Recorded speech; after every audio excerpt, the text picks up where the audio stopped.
Bonjour, c'est Émilie, j'espère que vous allez bien. Je viens vous présenter aujourd'hui une vidéo pour vous parler de la pleine lune qui a lieu le 3 juillet. Elle se place dans le Capricorne, une lune en Capricorne.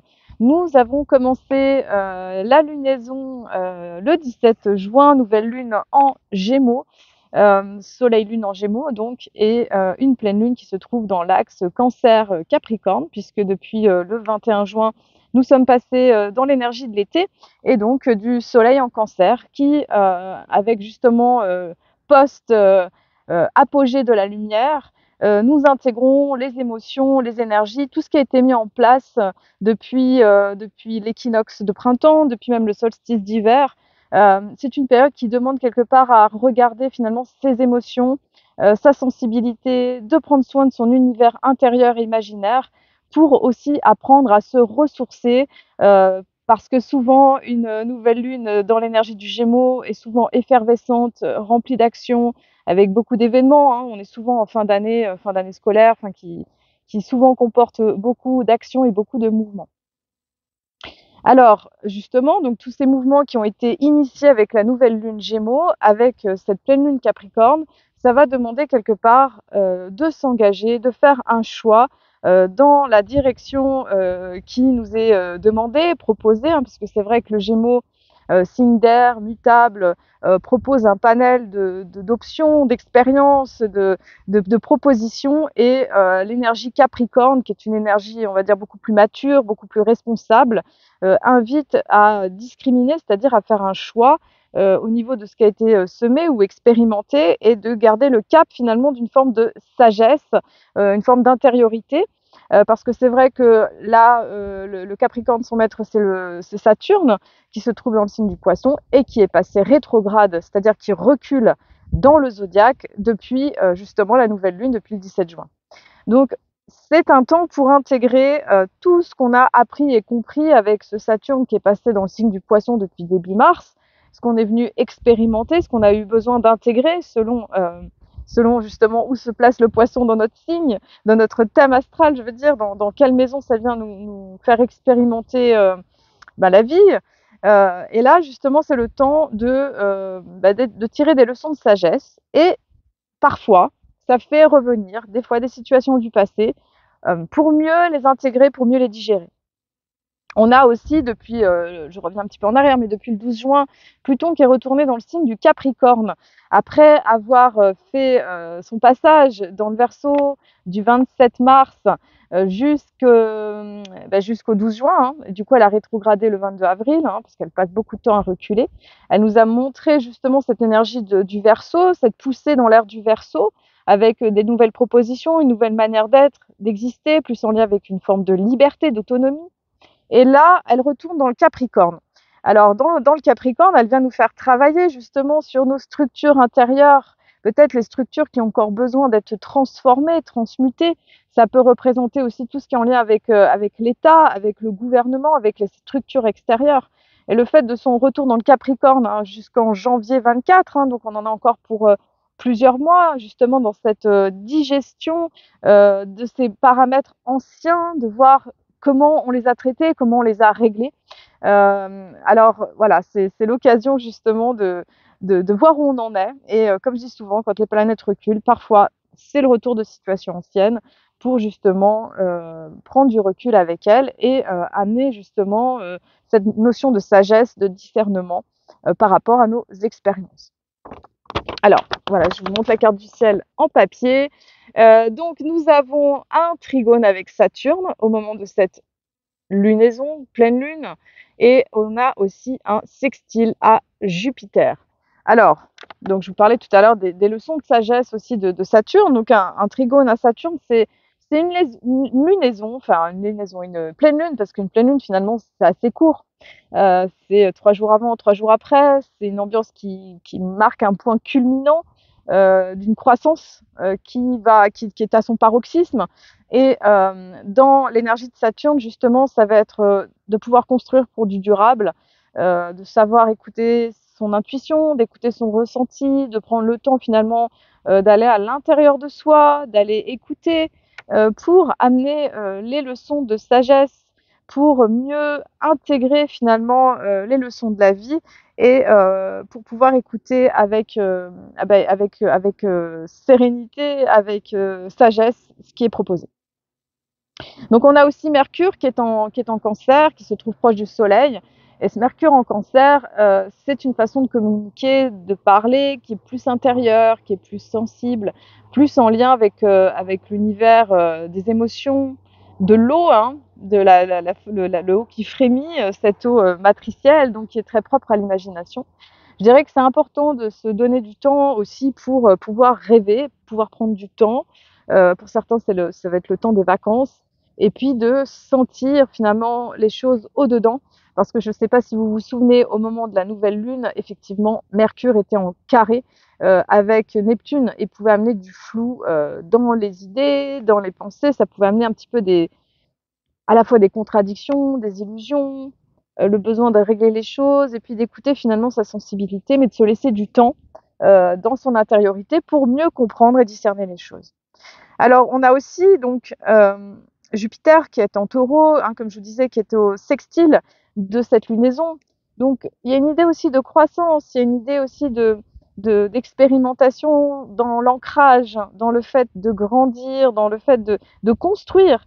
C'est une pleine lune qui nous invite aussi à construire, à être dans nos bases, et puis aussi de pouvoir goûter la vie, de profiter du moment présent, d'être dans la simplicité de l'être, parce que Jupiter, qui est dans le Taureau depuis le 15 mai, nous encourage à cette simplicité, à être en lien avec la nature, de pouvoir ralentir, de pouvoir goûter en fait au plaisir du corps, au plaisir de la nourriture, du lien avec la nature, du simple fait d'être incarné dans un corps de chair et de vivre cela avec félicité, joie et simplicité.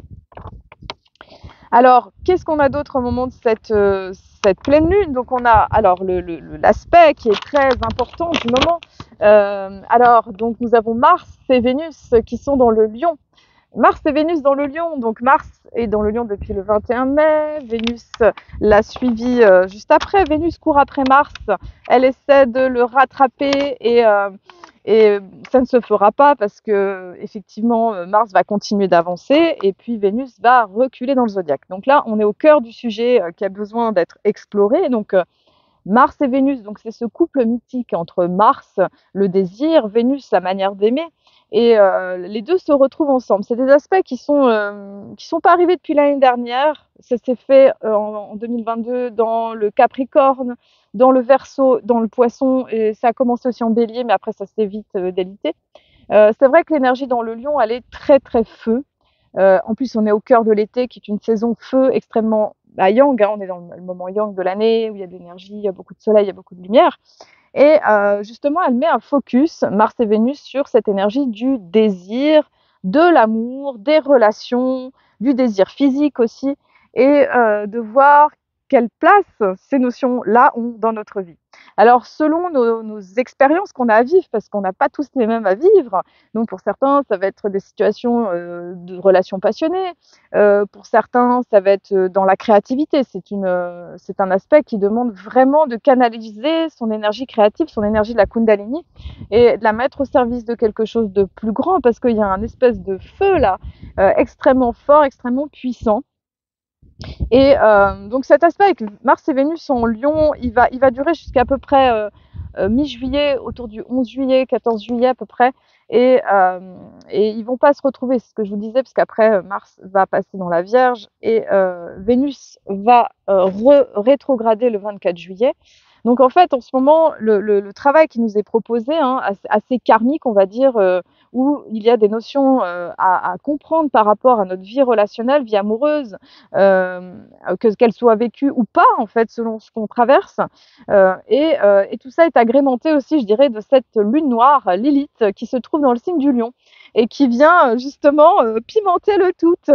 Alors, pimenter le tout, donc dans justement ce reflet, en fait, parce que je trouve que dans l'énergie du Lion, il y a aussi comment on existe dans le regard de l'autre. Peut-être ce besoin d'être vu au travers de l'autre, comment l'autre me perçoit, comment je suis, quelle est l'image que je dégage? Est-ce que je plais? Est-ce qu'on m'aime? Est-ce que j'aime? Donc toutes ces notions-là, elles sont travaillées en profondeur parce qu'effectivement, il y a cette notion très extériorisée de l'été et quelque part, cet amour, il demande à exister déjà à l'intérieur, il demande à être intériorisé, hein. J'ai écouté un astrologue qui parlait de ça et je trouve que ça résonne, cette notion de cette intériorisation de l'amour, de prendre soin de ça et de pouvoir le regarder plutôt que de projeter à l'extérieur finalement l'énergie d'amour à tout va et finalement quelque part de la gaspiller, mais de pouvoir regarder aussi comment on peut se consumer dans le regard de l'autre, avoir des attentes et pouvoir se donner cet amour finalement à soi au travers finalement de prendre soin des besoins, de nos besoins et puis du coup, bah, la lune noire avec Mars, ça peut créer alors soit une inflammation, une enflammation inflammatoire de feu de nos désirs et qui peuvent aussi être soit bloqués ou qui demandent à être reconsidérés d'une façon plus juste. Voilà. Et pour encore pimenter tout ça, parce que je trouve quand même que le ciel, c'est intéressant comme il vient nous faire travailler, c'est Mars et Vénus qui se trouvent en carré avec Uranus. Donc pour Mars, ça sera jusqu'au 4 juillet. Ça a commencé déjà autour du 21 juin à peu près, donc Mars carré Uranus. Donc je pense aussi aux émeutes en France, de climats en fait qui peuvent être justement insurrectionnels, des climats de rébellion et de révolte. Et en tout cas, là, en tout cas, au niveau de ce fait de l'actualité, ça parle de ça en fait, de rébellion, d'attaque, de surprise, de violence, de choses comme ça. Ça peut être ça. Ça peut être des événements soudains, en fait, qu'on n'a pas forcément prévus au programme de la vie et qui viennent nous chercher pour nous aider à évoluer. Mais comme le caractère d'Uranus, et c'est l'éclair, hein, Uranus, hein, c'est que ça soit soudain. Donc des fois, on peut être surpris justement par soit des nouvelles, soit par des actions, soit des événements en fait qui sont pas prévus et qui viennent nous stimuler pour nous aider à changer et évoluer. Voilà, donc ça peut être à cet endroit-là. Avec Vénus, Vénus carré Uranus, ça peut être des surprises, des coups de foudre, du désir, des imprévus dans la vie affective, des moments d'emballement aussi, qui sont là et qui amènent une forme d'intensité et de passion. Alors, je ne sais pas si vous voyez, déjà l'aspect Vénus-Mars, il est plein de passion et d'intensité. Uranus en rajoute une couche dans l'aspect, et en même temps, il y a la lune noire qui est là, qui vient nous montrer ce qui marche ou ce qui fonctionne, ce qui va être très en lien avec un feu de passion, un feu sacré. Et en même temps, ça peut être aussi une énergie de blocage. Ça peut être une énergie aussi d'abondance matérielle. C'est intéressant parce elle est foisonnante. Voilà, cet aspect est foisonnant et il est décuplé par l'énergie quand même d'Uranus en Taureau. Parce que aussi, ce qui va se passer, c'est que j'en ai parlé, puis je suis pas la seule à en parler, mais c'est que le 18 juillet, l'axe du nord et du sud vont se déplacer dans l'axe de la balance et du bélier. Donc là, on a travaillé à décontaminer le scorpion avec les relations toxiques, les dépendances, le lien avec les énergies qui peuvent nous tirer vers le bas, et pour construire dans une forme de sérénité propre au taureau, dans le fait d'être paisible, d'être calme, d'être en lien avec la nature, avec l'abondance, le plaisir d'être en vie d'une manière simple, sereine, euh, vraiment paisible, vraiment arrêter les luttes et les combats en fait, vraiment. Et là, l'axe, il va passer pendant 18 mois, hein, parce que 18 mois, c'est quand même une longue période. Donc, il va passer dans le nœud sud en balance et on va décontaminer la balance, c'est-à-dire travailler sur nos relations affectives, sur aussi les associations, les coopérations. Comment on est en lien avec l'autre, comment on peut se perdre dans des dépendances, codépendances, comment on peut justement, au nom de la paix, au nom de l'harmonie très propre à la balance, comment on peut parfois se perdre dans des relations, dans des non-positionnements qui vont générer finalement des conflits. Alors, et du coup, l'encouragement, c'est d'être dans le bélier à partir du 18 juillet 2023 jusqu'à janvier 25. Donc, on en a pour un petit moment. L'encouragement, c'est d'aller écouter son initiative personnelle, d'être dans l'énergie de Mars, dans une énergie d'action, mais dans une énergie qui est plutôt tournée vers soi. sans être égoïste, hein, c'est ce que je dis souvent, sans être égoïste, mais de pouvoir être leader, de pouvoir, comment dire, être dans sa souveraineté finalement intérieure, d'être le roi ou la reine finalement de sa vie et sentir ce qui est juste, sans forcément être égoïste, sans forcément être destructeur, mais d'être au service de quelque chose de plus grand au nom de soi, connecté finalement à son esprit saint divin, incarné dans son corps et en reliance avec soi, en reliance avec la vie. Donc ça demande quelque part à trouver cette intégrité, cette droiture intérieure et les relations autour de nous vont nous faire travailler cela. Et Vénus qui est rétrograde du 24 juillet jusqu'au 5 septembre va amener cette dimension dans nos relations affectives et amoureuses, nous demander de regarder finalement ce qui a besoin d'être vu, conscientisé pour gagner en sagesse dans cette notion affective, relationnelle. Peut-être on est aussi avec l'argent, avec l'abondance, la créativité. Mais c'est vrai que le focus, il va demander finalement de prendre sagesse par rapport à ces notions-là pour grandir.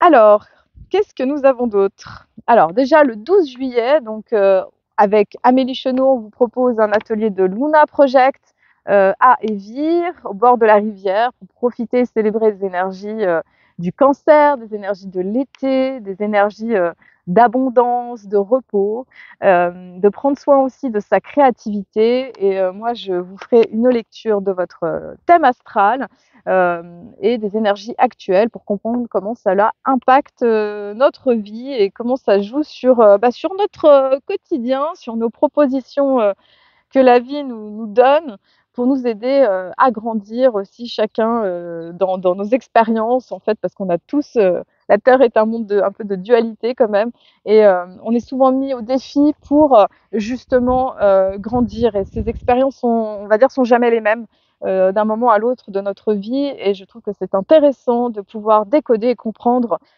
quels sont les défis en fait qui nous sont proposés à chaque moment de notre vie pour mieux justement les traverser parce que voilà, c'est quand même des fois challengeant d'être ici sur Terre maintenant, dans un moment où la Terre elle évolue et où il y a une grande transition et ça demande finalement de décoder tout ça, de mieux se connaître, de mieux se comprendre, de s'intégrer dans sa totalité.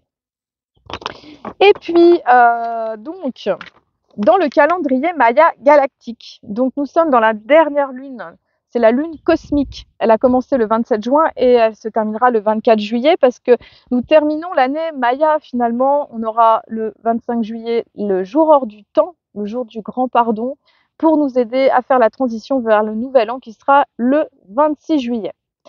Alors, nous sommes actuellement dans la lune en lien avec la tortue. La tortue nous demande d'être connecté avec la terre, de ralentir le rythme, d'être à l'écoute des besoins aussi du corps, d'être plus proche de la terre et d'amener de la patience, de la lenteur.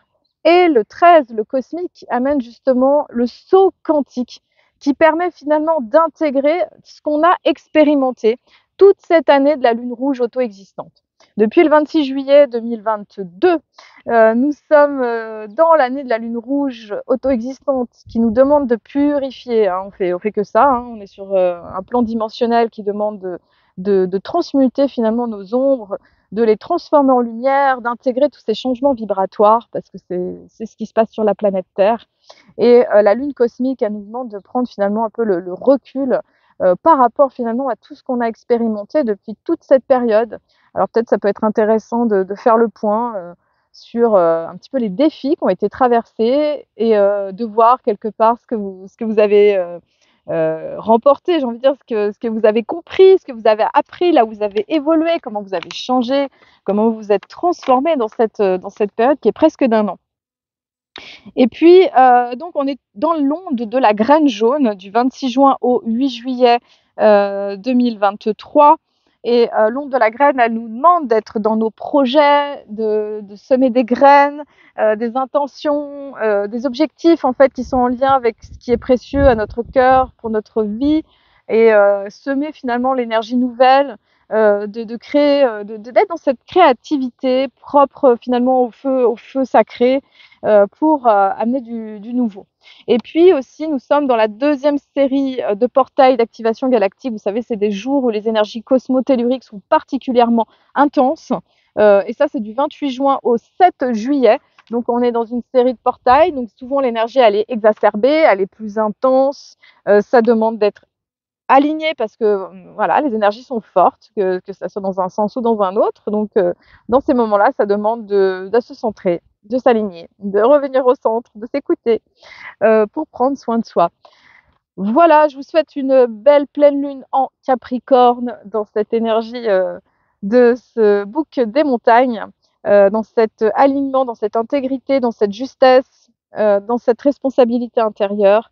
Et puis, je vous dis à très bientôt. Prenez soin de vous, beaucoup de douceur, prenez du temps dans ce qui vous fera du bien. Et je vous dis à la prochaine fois pour la nouvelle lune.